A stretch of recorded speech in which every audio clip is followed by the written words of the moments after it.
Well, I just got into town about an hour ago. Took a look around, see which way the wind blows. Where the little girls in their Hollywood bungalows. Are you a lucky little lady in the city of light? City of night, city of night. L.A. woman, L.A. woman. I see your hair is burning. Hills are filled with fire. If they say I never loved you, you know they are a liar.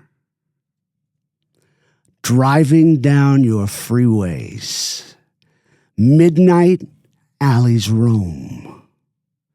Cops in cars, the topless bars. Never saw a woman so alone, so alone. Motel money, murder, madness. Let's change the mood from glad to sadness. Are you a lucky little lady in the city of lights, or just another lost angel? City of night, city of night. Now, what age were you when you moved to L.A.? Oh, I don't know, Tony. Let's see. It's been a long time, I know. 24? 24? 24, so I don't know, 24, 25, Mm-hmm. something like that. Yeah, I don't know. A whole lifetime ago. Stuff. I didn't move to L.A. I only went there for vacation. But then you wound up staying, right? Had I not met Kelly, I would have returned to Rochester. But I met Kelly and I fell in love. Oh, so you met Kelly rather quick then when you went there to vacation. Well, I didn't meet her rather quick. I was there probably. I got there and I went to work for in customer service in a land title insurance company. Uh-huh. I got that job through a lady I met at a bank, and her brother ran this customer service department, and that was in downtown LA. So I worked there, and while I was there, I knew Kelly's sister, Cindy. Uh-huh. And Kelly worked at the main office, which was in near Studio City. It was Universal City, where it was on the edge of the studios and stuff. And Kelly came to get Cindy one time, and I was smitten. And then I just introduced myself, and then just not long after that and stuff, I got invited to a company party and met Kelly there again, and that was that. And that was that. You hit it off. After that, yeah, we were together after that and stuff. Yeah. Yeah. And I got promoted and went to work at the main office and stuff, and went through training and everything to be a land title insurance officer. Mm-hmm. And Kelly was secretary for another land title insurance guy, and so we worked at the same place. So you were around her all the time? Longest time, yeah. And then some job headhunter and stuff gave me a call and made me an offer to make more money at another title insurance company because I had done so well. And I went to work for that company, and yeah. You have 60 seconds remaining. Holy smokes. Ken? Yeah. What do you think? You think your son will ever come visit you? No, I don't think so. My son doesn't even probably, if he knows about me, Kelly and others have filled him with lies and stuff. There's nothing I can do about it. Mm-hmm. If he knew the truth, he would come visit me. But possible. It's not likely to happen and stuff. Yes. 30 seconds remaining. Tony, you take care. Hey, you murder phoniacs. This is your host, Tony Ciaglia, the serial killer whisperer. And this is my host, the man, the myth, the legend, the fucking coxman, coming to you live in flesh and blood. Here he is, folks. Yes, sir. Thank you. You're welcome. And I am really glad to be here. Hey, you know what I heard? John is bringing my namesake here in October. I heard that. Right? The Coxman 2. I don't know if I should call him 2. He's a lot bigger than me. That's the bull that we've showed you guys videos of. He's coming to Vegas to compete, I believe, right? It's going to be cool. Yes, sir. Mm-hmm. It'll be up on the board, man. The Coxman. Daddy, what is a coxman? Oh, boy. Oh, well. Well, it's what I was, son. Till I met your mother. I had to get rid of that name. Hey, I loved your lead-in. Did you like that? I loved it, man. Was that creative? Yes. I it mean- was awesome. I mean, L.A. Woman, a Doors classic. Yes. And I guarantee you, anybody listening to that song never really paid attention to the words. It's going to change the way they feel about the song, man. And it was so hard to do that. I had to go over it and over it to try and find the right tone in my brain because I know the song so well. So I kept like going back to how Jim Morrison sang it. I heard you practicing. Yeah, and that's hard because it gets in your head, right? Yeah.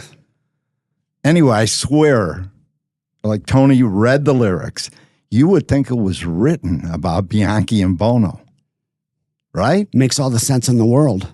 Except it came out in 1971, guys. The same year that Jim Morrison died. Yeah. 27. And this is cool. You're something, man. You are creative. The title of this episode is L.A. Woman. It's plural. The title of the song is L.A. Woman, singular. So Tony changed the episode to L.A. Woman, plural. It was genius, Tony. Thank you. It really was.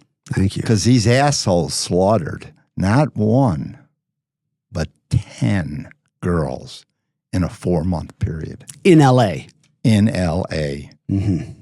Defenseless, young, 15, 12 women, creating a panic in the streets of Los Angeles that I don't think they had ever had before because it was such a short period of time. You heard detectives say that. Yes. Mm-hmm. Yeah, absolutely. Maybe, just maybe Bianchi heard the song. He might have heard the lyric. No, he didn't. I'm sorry. He's a Lawrence Welk guy. We forgot about. There's no way that he fucking listened to the Doors. No, because once you say you listen to Lawrence Welk, that it's like an actor getting typecasted. You know, It's like that asshole listens to Lawrence Welk. Yeah. You're finished. You're not listening to the Doors. Yeah, forget Elvis, forget the Stones, forget the Beatles. Lawrence Welk. 1 and the 2 and the 3. And the accordion came out. Beautiful thing. It's a beautiful thing. What about that phone? What about that phone call, Tom? You want to talk? Tell him a little bit, you know? All right. You had to deal with this guy for so many years. Listen. Give it to him. He couldn't remember how old he was.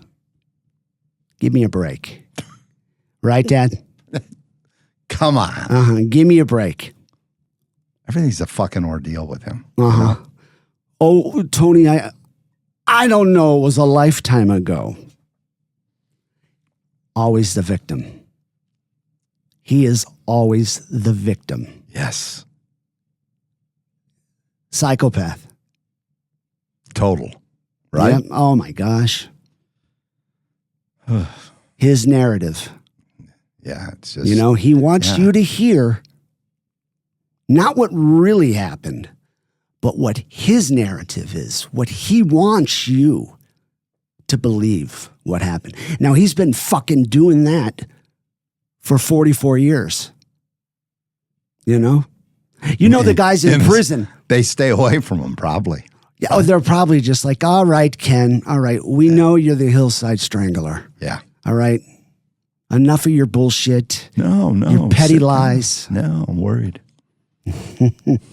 So he keeps saying he didn't move. You heard that in the phone conversation. He didn't move from Rochester to LA. Yeah, he wants you to think that it was a vacation. Lie. Exactly.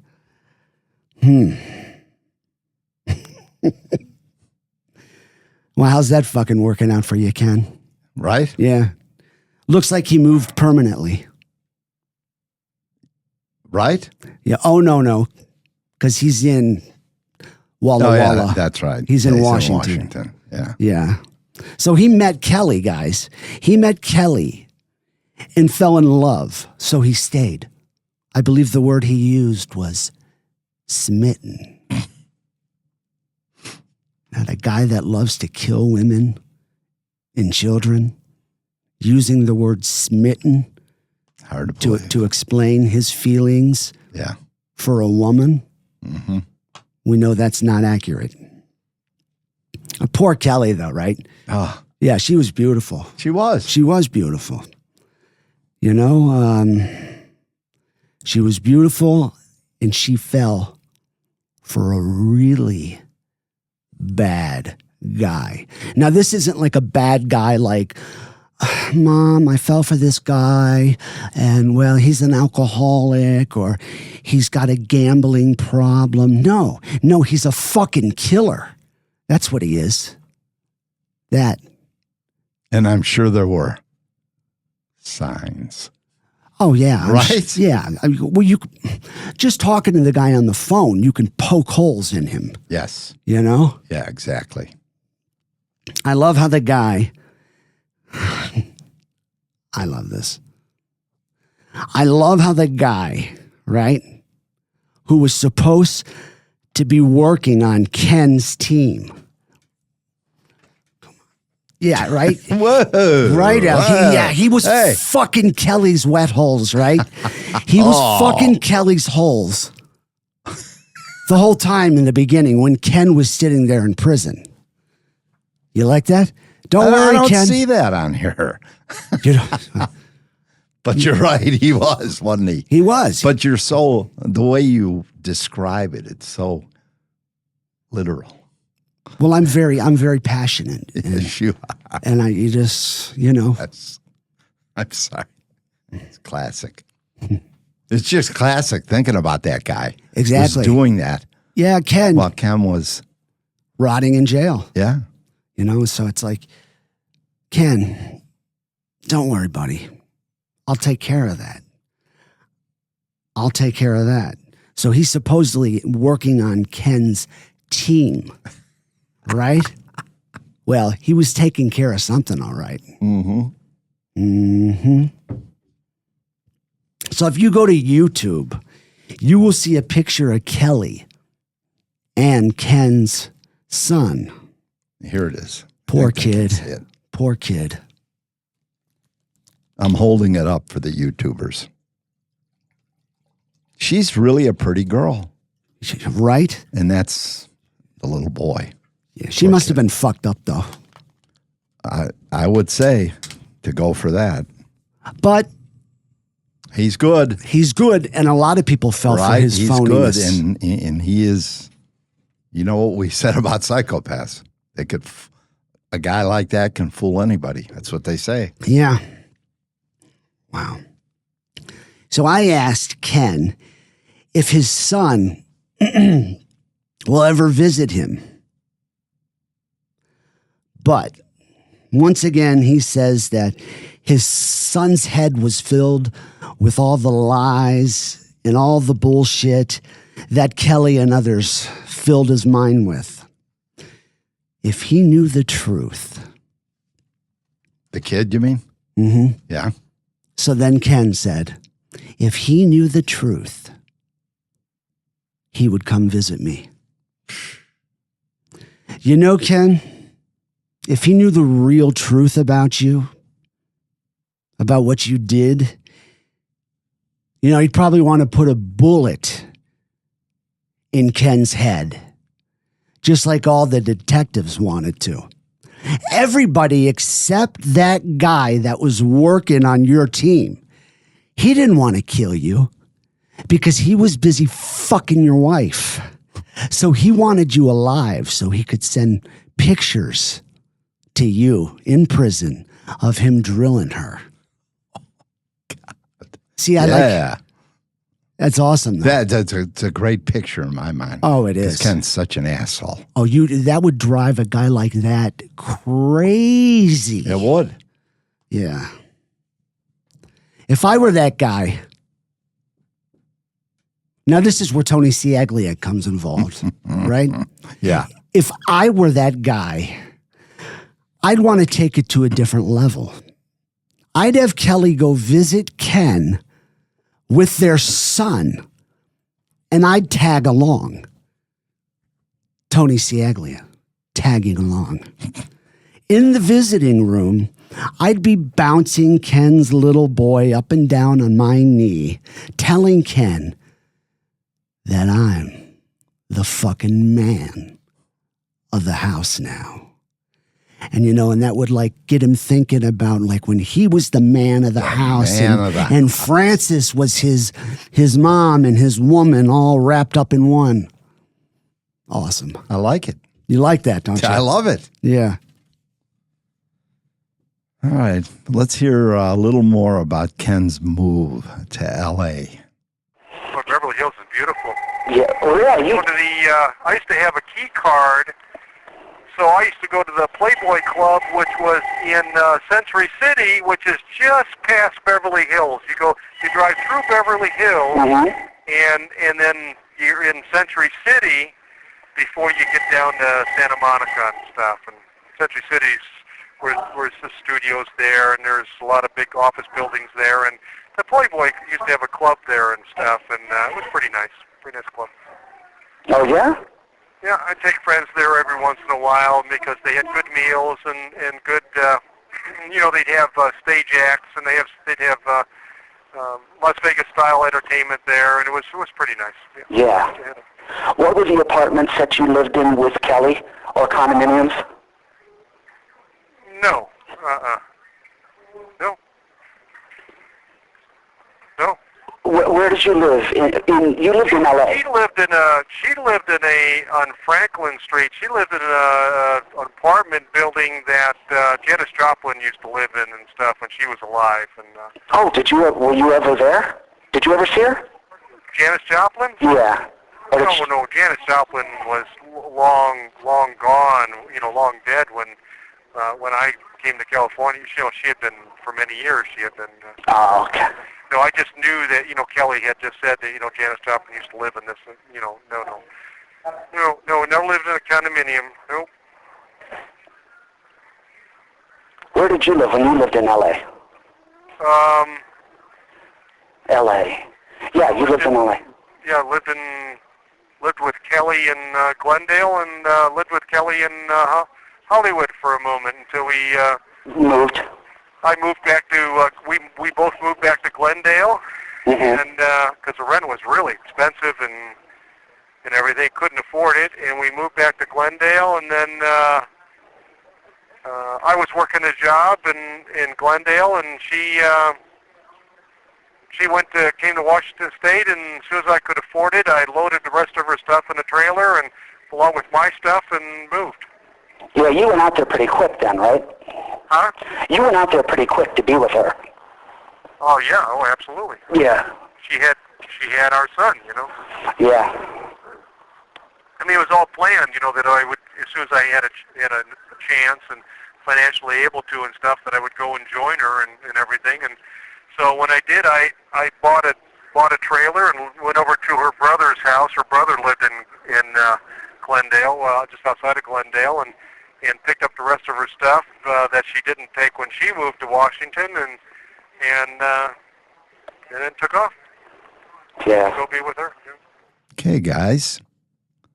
Getting a lot of Ken today, right? They wanted it. I know. So they're getting it. Well, you got a lot of it. You got a lot of conversation. But, I have to talk about this little part here because he's talking about Beverly Hills. I'm surprised they even let him drive through Beverly Hills, Yeah, right. And it is beautiful.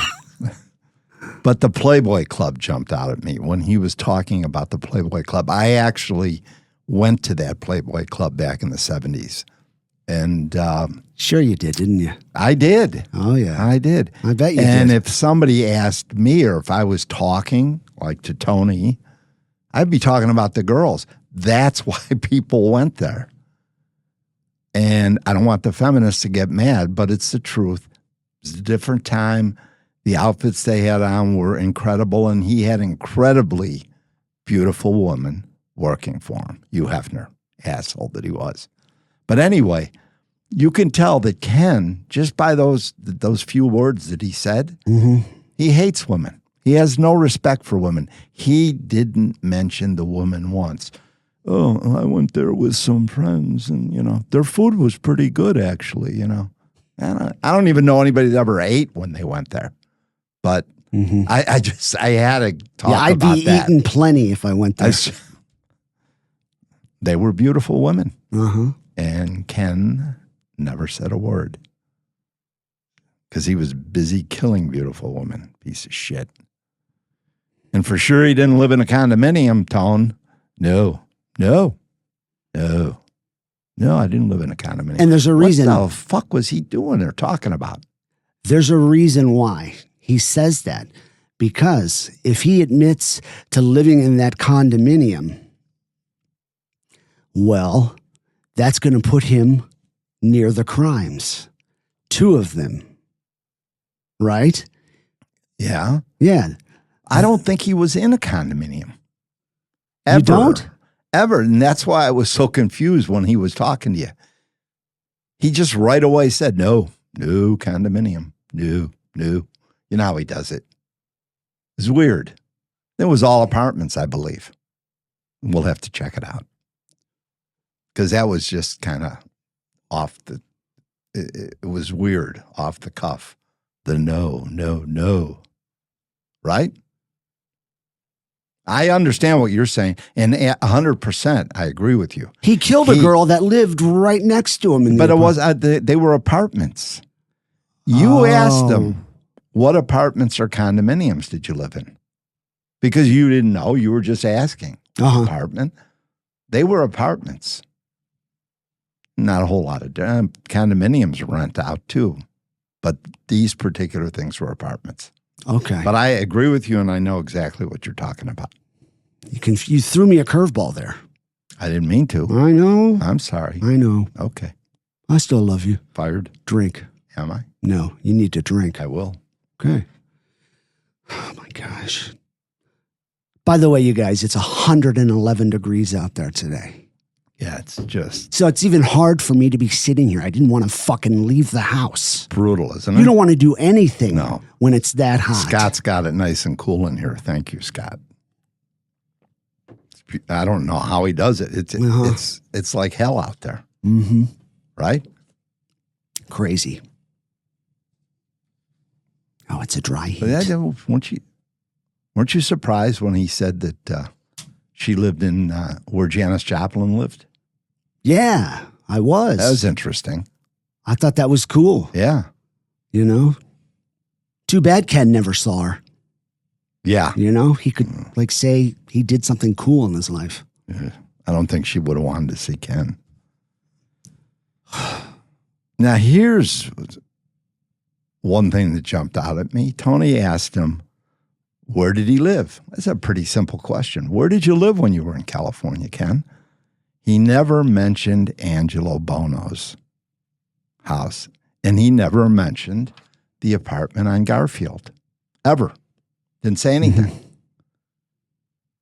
Now, Angelo, that's the kill house. There's a picture for you YouTubers. There's a picture up there right now showing Angelo's house where he worked, where he customized cars, did upholstery, and where they killed. Ken never mentioned it.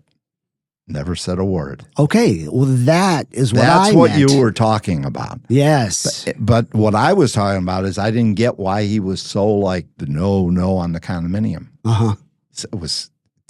Maybe he is hiding something. Maybe there's something we don't know. Maybe he was in a condominium, and figured you knew about it. I don't know. But he never mentioned the apartment on Garfield, and Garfield definitely he didn't want to talk about. Because that's tied to 2 victims. Like an idiot. Killing somebody that lived right there in the same apartment complex as him. And a girl that was across the street. Didn't he kill her too? Oh, yeah. That's he doesn't care. He's just in a frenzy. Bono's the one that was more cautious, more careful. Not Ken. He's just, I got to kill. And the way he talked about moving to Washington with Kelly. Of course, I moved as quick as I could. I got in my car and loaded it up and got out. She had my son. Of course I went. No, the real story is that he begged her, couldn't I come out there? Please, I need to come out there. I need to be with you. Because he begged, because Angelo Bono pulled a gun out when he went there. He was fed up with Ken. He knew Ken was a fucking loose cannon, was going to do something stupid. They're going to get caught. And he told him, I don't want to see you anymore. I don't want to see you around here anymore. If I do, I'm going to use this thing. So what's Bianchi do? He panics and he gets on the phone to Kelly. Please let me come to Washington. I can just, because I know Ken well. Right. Yes, I could just picture that phone conversation. Can't you? Just listening to him. And she had had enough. I mean, when she left, he was doing all kinds of bullshit, which we got a lot to cover today. We won't get into it. Maybe in another episode, we'll talk about all the bullshit that he was doing. But he also was out killing when he was with her. Yeah. He was killing. She had no idea. No, she didn't. No. Okay. How come you didn't jump in there and help me? And now I gotta keep going. I'm going to start charging you overtime. I'm just looking at you in amazement. I'm looking at you in amazement. I think the heat got to you and you just kind of, sagged a little, right? Yeah. I mean, you do a great job. I sagged. You're doing a great job. Thank you. All right. The year, guys, is 1976. And Kenny, who was 25 years old, even though he couldn't remember how old he was, which was ludicrous, he's 25 and he's moving away from mommy. The man of the house. And I got to tell you, this guy's got a whole lot of problems, as you all know. But he's leaving mommy. Mommy. Mommy dearest. Great movie. But Bianchi, I mean, as an adult, this guy was really fucked up. And as an adult, he just got worse. He had grown into a polished con man. And he was good. He's a con man. He's a manipulator. He got that false diploma.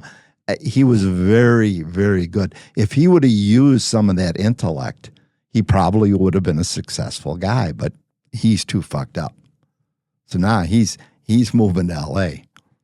And the anger that he has, the hatred of women, is going with him. And you can see how that turned out. And all of this stemmed from a variety of sources. His rage was directed towards his own birth mother. We know that. when he found out about it, that rage, it was like overwhelming. Mm-hmm. And then it was directed at his adopted mother because she never fucking let him forget what his biological mom was like. She's a whore. She's a drunk. She's a fucking no good piece of shit like you. You'll never amount to anything. Get over here. Every time that he would fuck up, which was a lot, she would remind him where he came from. Mm-hmm. And that caused a lot of rage and anger. So I don't know if this is true, but I think when he looked at it, women and the victims, he probably saw his biological mother. So because of this abnormal upbringing, Kenny had a skewed view of women. Very skewed, right? Do you think? Yeah, right. He objected to girls wearing sexy clothes, any type of sexy clothes. Tight jeans to him were sexy clothes. And he expected every girl that he was with to be a virgin. Hold on. Kenny? Hold on. Now, my brother. Yeah. Now, I know I like jump him sometimes on the show, but he's changed. As he's gotten older, he's gotten much better. It's not a problem anymore. But when we were younger, the man was very jealous. Like, telling his girls what the fuck to wear and stuff like that. And he's probably going to kill you. No, because I paid a compliment to him. Yes, he's gotten over that. Yeah, well, he was young back then. Yeah. I'm talking about comparing him to Bianchi. No. He may kill you. No, you're not. Don't you love that, though? Don't you love that? Yeah. He wanted all of his women to be virgins. Yeah, Kelly wasn't a virgin. Fuck, she was getting fucked left and right. You know it. All right. Mm-hmm. You done? Yeah. She was throwing it to the police force. All right. Mm-hmm. Okay. Go for it. All right. It's all you. Jump All in. right. Ken was extremely arrogant with a macho attitude that showed little respect for women. The tough guy. He's a little fucking twerp, like a pussy. He even joined a motorcycle club. He gets a tattoo that says Satan's Own Motorcycle Club and wears a wristband that says Ride to Live, Born to Ride. What are you wearing? What is that? What are you wearing? Do you think it's cool? Well, don't tell me. You think it's cool? That's it, isn't it? Is that it? This that is it. Is it. This is the actual motorcycle gang band that he wore around his wrist. And it says, Ride to live, live to ride. Okay. I got this from his mom. Right. Okay. And hold on. I got one other thing. What? What? Huh? Hey? Hey. Hey, what's that? Oh, shit. You think this is cool? Check this out. You guys got to go to YouTube for this. He's got a wallet hanging from a chain. This is Ken Bianchi's wallet that his mother gave me. Oh, yeah. Rider. What kind of gang was he in? Like a weekend warrior gang? Or was he like a fucking gangster? No, he was a weekend warrior. Yeah, who liked to kill women. Yeah, he probably didn't real even tough guy. He probably didn't last in it anyway. Look at that, huh? Look at that. YouTube. You got to go to YouTube. You got to.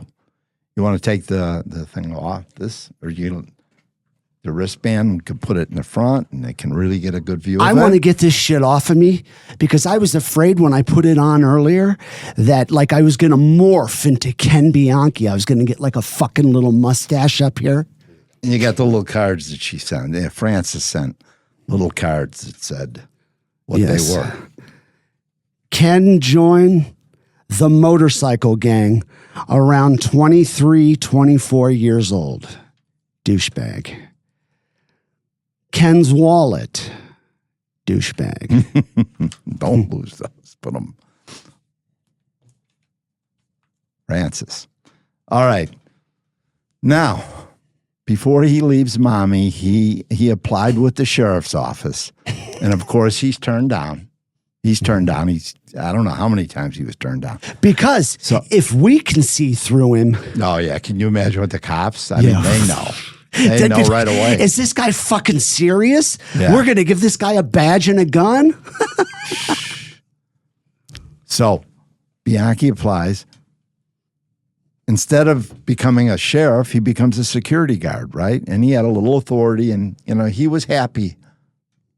He was a little happy. But guess what? He was stealing. And guess who turned him in? The employees, his fellow employees, because I'm sure they hated his ass. Can you imagine Bianchi with a little power? Oh, forget about it. Forget about it. Yeah. He desperately wanted to be a police officer. And many of the serial killers that we've covered, David Gore, they've shown an interest. Yeah. And I flipped that badge out. Gerald Schaefer.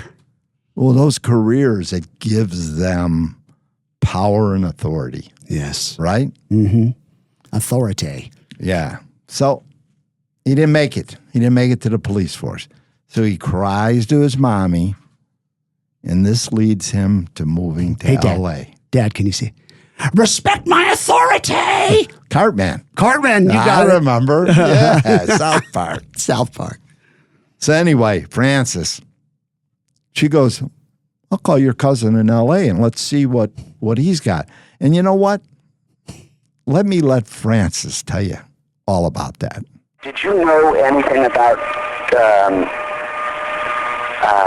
Angelo Bono? He's my first nephew. He was your first nephew. He's my brother's oldest son. So you met him before? I grew up with them. Okay. But what happened, his mother was a bastard, excuse the English. Uh-huh. And my brother was in service. Okay. And she was cheating on him all the time. Finally, they divorced. And moved to California. Mm-hmm. And there's where Angelo went wrong. She left them, she went to work, and their kids had to grow up by themselves, more or less. Okay. In fact, his sister just called me a couple hours ago. His sister did? Yeah. Wow. She's a beautiful girl. And her last name is Bono? 70 years old. She's 70 years old. Who is? Celia. Wow. And she used to call me every other week, and I used to call her every other week. And she didn't want me to go into the home, but I said, I'll pay $1,000 if you take me in. She says, no, and because I don't know if I can take care of you or not. Oh. And she says, the money don't mean anything to me. Yeah. She went right. She did good. She didn't turn out like Angelo. No, Angelo was bad. He gave his brother a lot of trouble. But Angelo promised me he'd get Kenny on the police force. So I let Kenny go instead. Look where he got him. Yeah. You're right. I mean... Kenny went to him to be on the police force. He wanted to be so bad. Yeah. That's what all the movies show and all the articles about Kenneth Bianchi and Angelo Bono. After I sent him there and found that his girlfriend called me and told me he was getting in trouble with Angelo. I told Kenny to come home, and he wouldn't come home. No? So he was already enjoying the rough life. Was he hooked up with Kelly? What? Kelly, the mother of his child? Kelly, yeah. His girlfriend? Yeah, she called me and told me he was getting into trouble. Oh. And I asked Kenny to come home, and now he's sorry he didn't listen to me. Mm-hmm. That broke your heart, I didn't it? don't believe he could have done it. You don't? No, because he had loads of girlfriends at home that he could have had whatever he wanted. Yeah. He drove a new Plymouth. Mm-hmm. Was my car, but I gave it to him. He had everything he wanted. But he liked the weather in California, and he got along with Angelo. So, Angelo was her nephew. It was her brother's oldest son. She grew up with him. And I guess his wife was cheating on her brother all the time. He was in the service. And they got a divorce, and she moved to L.A. And Angelo and the kids, they had to fend for themselves. She was a real piece of shit, I guess, according to Francis. And the kids had they had to raise themselves, basically. How's that working out for you, Angelo? Yeah. Not too well, right? Dad, did we play her phone conversation twice? Because she's hard to understand. No, we only played it once. It's pretty clear. It is? Yeah, it's clear. But we need to talk about it, so in case they miss something. Okay. I didn't think we had to play that one twice, so All right. we'll talk about it, and that would clear up any doubt in their minds about what they heard. Because it's kind of hard to understand. Kenny. I thought it was interesting that she told Tony that Angelo's sister called her just an hour before. I don't know if you guys caught that on the phone call. What a dirtbag family that is. Yeah. But she said that girl was okay. She said her name, which I didn't make out. Mm-hmm. And they were pretty close, her and Angelo's sister. Angelo's sister didn't. She was 70 when she called and said, and she didn't want to see her going in a home. So Francis, I offered her $1,000, but she didn't need the money, and she really didn't think she had the tools.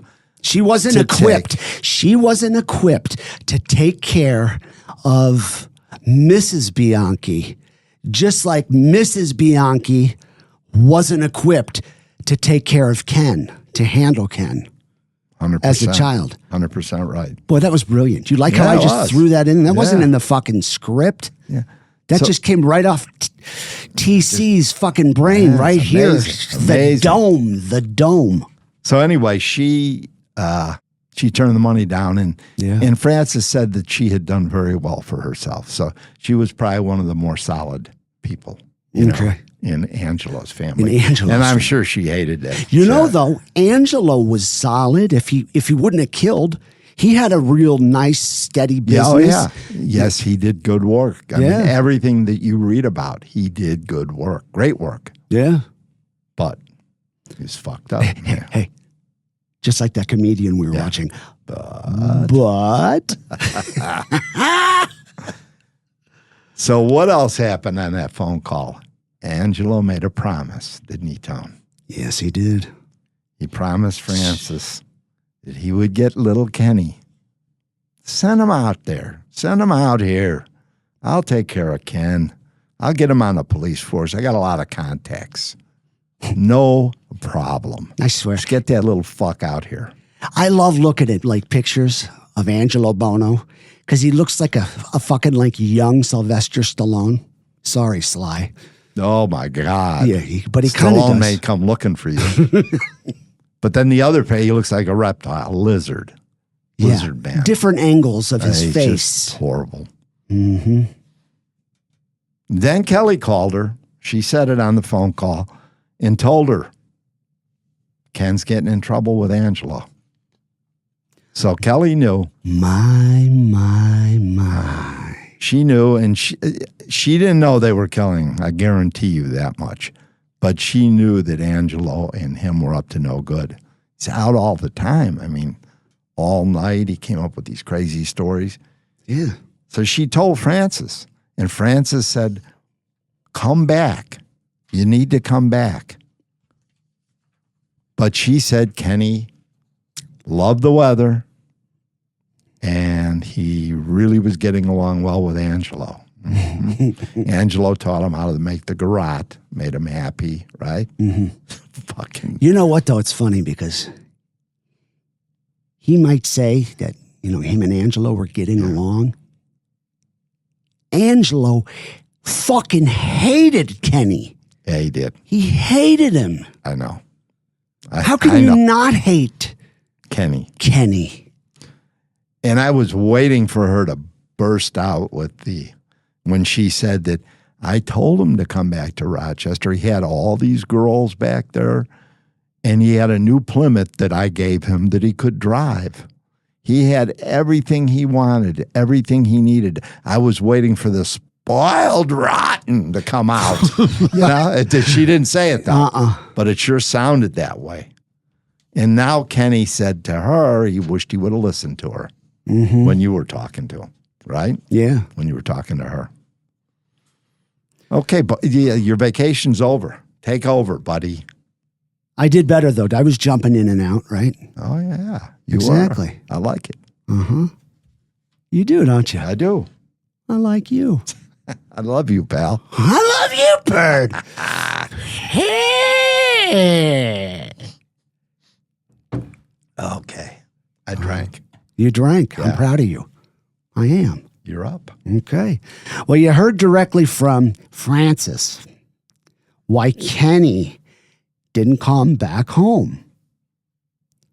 Let's hear more bullshit from Bianchi, and then we'll discuss it. I can't stand the state. I can't stand the West Coast. I get homesick every once in a while. And you don't miss L.A., right? No, hell no. I wouldn't want to fucking live in L.A. The nicest thing that happened in L.A. was met Kelly. Yeah. Met Kelly, fell in love, and we had a child, and that was great and everything. But the problem with L.A. was just so huge. You hard getting around unless you had a car, and there was periods of time when I had no car, no access to a car, so I'd be taking buses and taxis and mostly buses and stuff. And in fact, when Kelly went into labor and everything, I was at work, and when I got word and everything, I got a ride to her brother's house and had to borrow her brother's bike. He had a bike and a bicycle, not a motorcycle. Oh my gosh! I rode the bicycle to the hospital and stuff, and because I had no car. Where'd you stay? The Silverton? No, I stayed at the MGM Grand. Okay. And that's all changed. It's new MGM now, right? Yeah, the other one burnt down. Yeah. No, excuse me. No, we went to the MGM Grand. We also went to Circus. No, we stayed at the Las Vegas Hilton. Oh, okay. Yeah, the Las Vegas Hilton, and our friends stayed at the Thunderbird. That's where Elvis played. Excuse me, I was up to 2:30 in the morning and doing a lot of work today, mind work, and my brain is kind of fried and stuff. So sorry about that. Yeah, stayed at the Las Vegas Hilton, went to the MGM Grand, and in fact, I remember we were at the MGM Grand, and Kelly, my ex, Kelly and I got lost, and we ended up in this large room with all these props, and to our left was this, we thought it was a statue because it was so still, and it was a real lion that was just chained up to a stake and stuff, and sleeping. Not in a cage or anything and stuff. It was very weird, and so that was pretty neat. That's cool. And we went to Circus, and that was a lot of fun. Circus. They don't even have Circus anymore, do they? Yes, they do. Well, they do. Yeah, it hasn't been torn down. The Stardust just got torn down.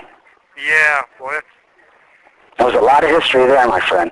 Oh, a lot of history, a lot of mob history. Yeah. Oh, yeah. Yeah, you betcha. Yeah, most of the old mob hotels are gone. You know, the ones that really made Vegas are gone. Mm-hmm. Now, I guess you know as well as I do that, you know, all the hotels now are big corporations, you know. I was just going to say that. Yeah. Yeah, except for like the Maloof brothers, and you know, who own their own. Is it the Palms or something like that, or? They own the Palms. Very good. Yeah, the Palms. Yeah. Kelly, you said that was your girl. She's the mother of. Your child? Yeah. Yep. Yeah. Oh, when you get my envelope, which you obviously haven't gotten yet, it's a brown manila envelope and stuff. I give you a lot to read. Yeah? I gave you a good deal to read. Yeah. So you know, sit down and drink. Do you drink coffee? No, I don't. Do you drink? Well, whatever beverage you drink, sit down, pour yourself a beverage, and read, because it's like 10 pages long or 11 pages long or something like that. No, thank you very much. Yeah, well, you asked some questions, so I'm sending you some stuff. You guys heard the conversation. Kenny hates the West Coast. It's the first thing you heard him say. First thing you heard him say. He hates L.A. I don't blame him. Who fucking likes L.A.? I would not live there. Fuck no. Sorry, L.A. I'm not. Okay. They're their own hell. Yeah. You know, we just heard Francis say he loved it out there and that he enjoyed being with Angelo.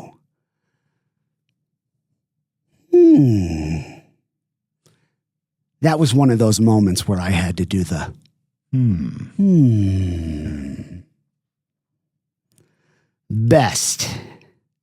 Best was that Kelly and they loved each other. He was smitten. I'm going to throw that out there again. Right? Yeah. He moaned that LA was big. It's huge. And at times he had no car. Wait a minute. Mommy sent him money for a down payment on a car. And what did Kenny do? He went and bought a 4-door Cadillac. It was 4 years old. Of course, later on, he couldn't make the payments and they took it. But Mommy financed that for little Kenny. Well, why did he say he didn't have a car? Because first the narrative is that how could I be the Hillside Strangler if I didn't have a car most of the time? It's very big. I think it's pretty that's general. what I was getting from him. And, you know, I couldn't drive around. I couldn't pick up girls. I didn't have a car. He did have a car most of the time until they repossessed it. Then they probably, I don't know if they killed for 4 months. So they killed a lot of girls in 4 months. Talk about a frenzy. Like sharks eating in a circle.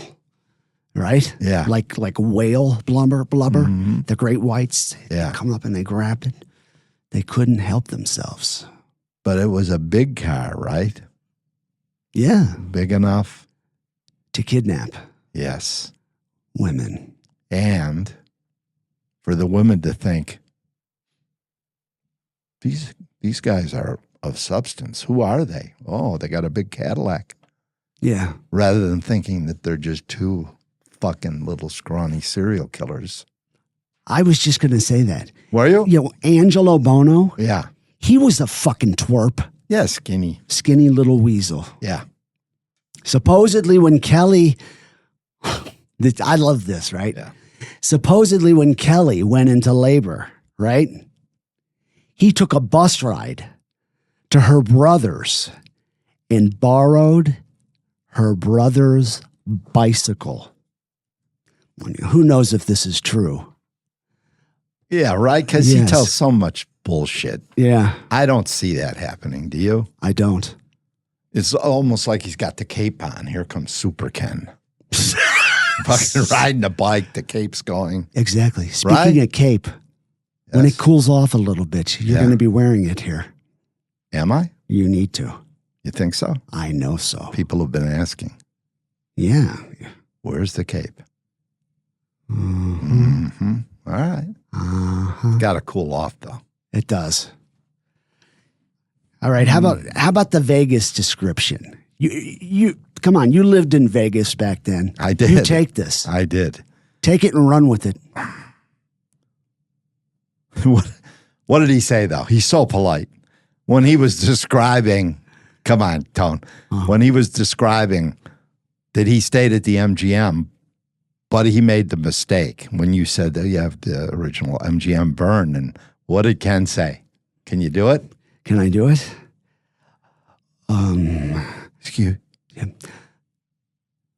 Excuse me. That's pretty good. Yeah. He said it 4 times. Yes, he did. Yeah. You're excused, Ken. Yeah. You're so polite. Just so over the top. Yeah, Instead of, everything oh, is. I'm sorry, Right. excuse me. Right. Excuse me. But he stayed at the Hilton, guys, where the king sang. And if you're on YouTube, you'll see a picture of the old Hilton. I mean, it was the International. And Elvis sang there. I saw him sing there. Yes. I saw the king. Kenny didn't. He was too busy, wandering around the strip, probably looking to kill people. But anyway, He didn't see Elvis. he didn't see him. No. No. And he had to lie. He had to throw in some stupid fucking story and lie. When he said that he and Kelly stumbled into a room, they were kind of lost in the MGM when they were visiting it. Yeah. They stumbled in a room, and all of a sudden they saw something move, they thought, and there was a lion. He wasn't in a cage or anything. He was just staked. Staked to what? Yeah. It doesn't make You any go sense. to a room in the MGM, there's no grass. What is the stake in? The fuck are you talking about? It doesn't make Ken? any sense, Dad. No. It doesn't make any sense like his entire existence. Right. But I mean, it's just a good kind of a point that Tony threw in there to show he lies about everything. Mhm. Everything. Even And- when he doesn't have to lie. Yeah. Yeah. And, the Stardust, they tore it down. You were talking about that. That Oh, was yeah. that was in 07 when you're with Ken. But, yeah, I used to work there. Yes, he did.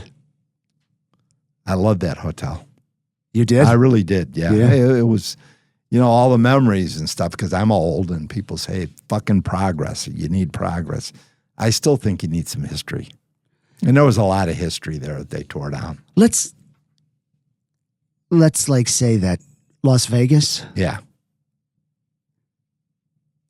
everybody knows Las Vegas it was such a better city back then. It was pretty cool. When the greaseballs fucking ran this town. Hey, so fuck. What are you talking about? No, but it was. It was a better town. Yeah, it was a mob hotel for sure. It was a mob town. I mean, but it was different. It was classy. Yeah, yeah. It was very classy. Uh-huh. I mean, you had But- dress shoes and suits. Now you got shorts and Flip flops flip-flops. and Crocodiles. Oh yeah, Crocs. Crocs. What are you going to do? It's progress, they say. I don't know. There's a lot of history, though, torn down. When you talk about the Stardust, the Riviera, the dunes, they're going to tear down the Trop now. Yeah. Just some really neat hotels. But, I can't take it away from our city. I mean, they have grown in a way that no one ever imagined. I never thought we'd have a Stanley Cup winner here with the Knights. I never thought we'd have an NFL team. Now we got the Raiders. Now we got a think baseball we're going to team get coming. a baseball team for sure, right? Yeah. So they've done a lot of good, but it was a cool town. Anybody that lived in that era would tell you the same thing. It was fun. Yeah. I'm sorry. Yeah. You're up. I'm just going on and on. You're up here, bud. Yeah. Oh, and now it'll cost you like $50 to valet park your fucking car. Yeah, well, some of those things, they're out of control. Yeah. Let's hear a little more from Ken. This is how he feels about Valentine's Day. I guess it depends on the situation. You're right. If you're with, someone, your mom or your girlfriend or your wife or whatever and stuff. But if you're like in the service and you're overseas and and you're away you're away for a long length of time and everything, it's hard to do something every day or to show them all the time. But you're absolutely right. You should do that. You should always respect your mother, your girlfriend, your wife, women. And if you act that way, if you respect them and you show you care for them every single day and that they're special and everything else, yeah, what's the need of a one-day holiday, All right. Right? Mm-hmm. Ken says you should always respect your mother, your girlfriend, your wife, all women. He's such a phony bastard. This is how he respects all women. He and his piece of shit cousin, Angelo, they decide, right, to be pimps. That's very respectful. Yeah, right? Exactly. Yeah, we might as well make a score, right, on these girls. Unreal. So they decide, right, they have the great idea that they want to be pimps. So they purchase a list of names of men who frequent prostitutes from a woman named Deborah Noble. The problem is, it's a phony list. Huh? Just like them. Fucking phonies. Right. Yeah. It's a phony list. So now they're pissed. And they try to find Deborah to get revenge and their money back. They can't find Deborah, can they, Dad? No, they can't. She got lucky. Yes, she did. Really lucky. Very lucky. So they can't find Deborah, but they do find her friend, Yolanda Washington. Now, she was with Deborah when Deborah sold them the list. This is how Bianchi respects women. Yolanda Washington was just 20 years old and was a part-time prostitute when detectives found her body. Yolanda was the first victim of the Hillside Stranglers. Detectives found her nude body on a hillside along Forest Lawn Drive on the night of October 18th, 1977. Washington's body was naked, cleaned by the killers so as to leave no clues, and posed in a sexual position. Yolanda was raped and strangled with intense force. It turned out that according to the semen samples, at least 2 men were involved, and 1 man was a non-secretor. This is someone who lacks the ability to ejaculate the full chemical range of semen. Ken Bianchi is a non-secretor.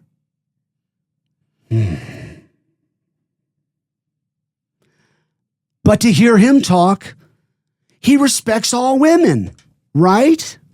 Phony, phony, phony. Dad, take it. It's pretty sickening, isn't it? Yeah. I mean, he's so hypocritical. You hear him on those calls. It's just, it makes you want to, what do I always say, the bile in my throat. It's just terrible. Here's another conversation when Ken is really pissed off. Let's listen to this phony.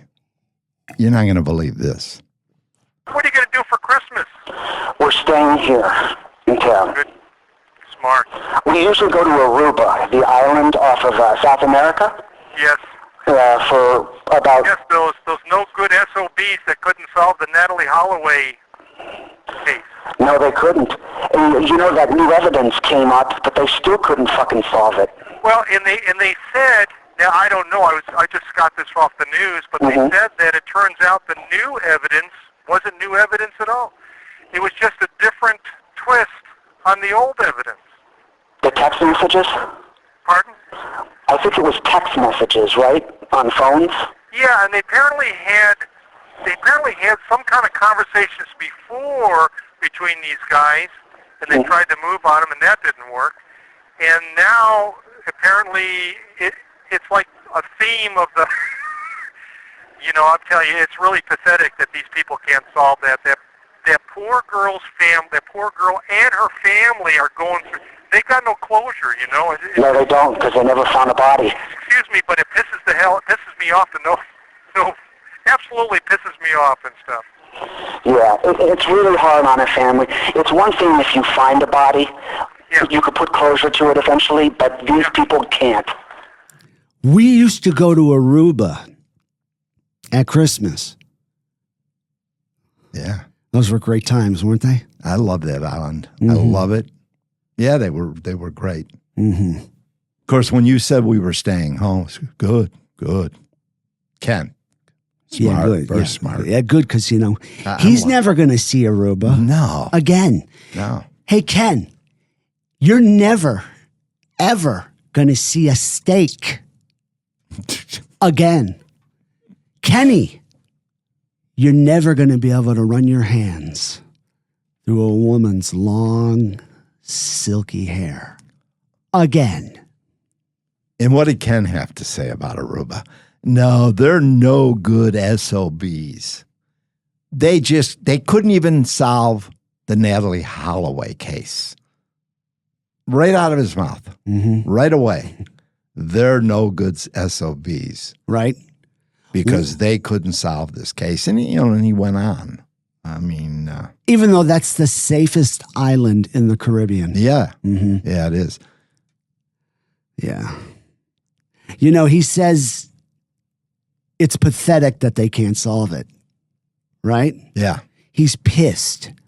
But if you listen to it closely, he laughs while he's telling me that he's so pissed. He can't stop it, right? No, that they can't solve it. He can't help it. He can't stop it. No. He laughed. He laughed. And he made such a big deal out of it when he was talking to you, but he laughed. Then he says, the poor girl and their poor families, her poor family, they can't get any closure. Excuse me, but it absolutely pisses me off and stuff. And he's laughing again. He laughed again. Listen closely, listen to it again. He can't, like you said, Tony, he can't help it. Isn't that just... It's fucked up. Yeah. It really is. It really is. I mean, this asshole's really something. First, you have to respect all women. He was harping on this. And then this poor family can't get any closure because, you know, they can't solve the case. They can't find the body. It just, no wonder one of the detectives said, it was either the detective or the psychiatrist said, Ken Bianchi, and you've heard this, you heard it from Tony, he said it, I've said it, Ken Bianchi had more signs of a psychopath than anyone he had ever dealt with. Yeah. Ever. Maybe that guy was fucking Kelly too. Could be. Could be. Could be. You know, they don't feel any emotions. So they study people and copy how they should feel in a given situation. Boy, that would be difficult to live life that way. Yeah, you're right. You're right on with that. Mm-hmm. That's what they do. I'd like to ask Ken a question. You're so upset about the closure. When are you going to give closure to the 12 families? When are they going to hear from you that you did it? They already know you did it, but when are they going to hear it? When are you going to come clean, you piece of shit? He never will. No. 44 years he's been hiding. Mm-hmm. Oh, like a rat. yeah, a little rat. Mm-hmm. Judith Ann Miller was the second victim of the Hillside Strangler. She was, wait for it, man, 15 years old. She was a child. The air just got sucked out of the room. 15 years. Her family was having some hard times, and she's out on the streets in L.A., 15 years old at the time of her death. And she was found in the middle-class residential neighborhood of La Crescenta. Her naked body was found on Halloween, October 31st, 1977, laying close to the road. Her legs had been posed in a strangely sexual position. Now, there's pictures. I got to warn you, if you're on YouTube, we're showing the picture of her on the hill when they found her, and a picture of her before these animals killed her. Her wrist, ankles, and neck bore the marks of the ropes that had bound her, as was the case with Yolanda Washington. She had been raped, sodomized, and strangled to death. The coroner determined that she had been strangled to death around midnight, some 6 hours or so before she was found. She had last been seen leaving the fish and chips restaurant at 9 p.m. on the evening before she was found dead. Los Angeles County Sheriff's Department Detective Sergeant Frank Salerno. Yeah. Oh, yeah, I love that guy. Love that guy. Love him. He notices a small piece of white fluff on her eyelid, which he actually took and put it in an evidence bag. Later on, that would become an important piece of evidence. Very important. Very. Mm-hmm. So basically, the Hillside Strangler was made up. No, I mean- there apparently is somewheres someone who did these, but that person is not me and it's not Angelo. Yeah, right. Fuck you, Ken. I think this is a good time to wrap. You guys, I hope you enjoyed the show. Can I say something? Yeah. Fuck you, Ken. Just had to get it in there. Right? Yeah. Yeah. I hope this gets back to him. So, don't you? I do. I really Yeah. fucking do. Piece of shit. Yeah. I'm sorry to interrupt. I just had to say it. It's okay. Can we wrap? Yep. Okay. Absolutely. Join us next week as we cover the I-70 killings. We have some great guests and surprises for you over the next several weeks. Don't worry, though. Don't worry. I know you all love Ken Bianchi. He's hard to love. No, even his own mother hated him. But don't worry, guys. Bianchi will be back to tell more outrageous stories about how innocent he is when we resume the trial of the Hillside Strangler. As always, take care, stay safe, and remember to always walk in the calm after the storm.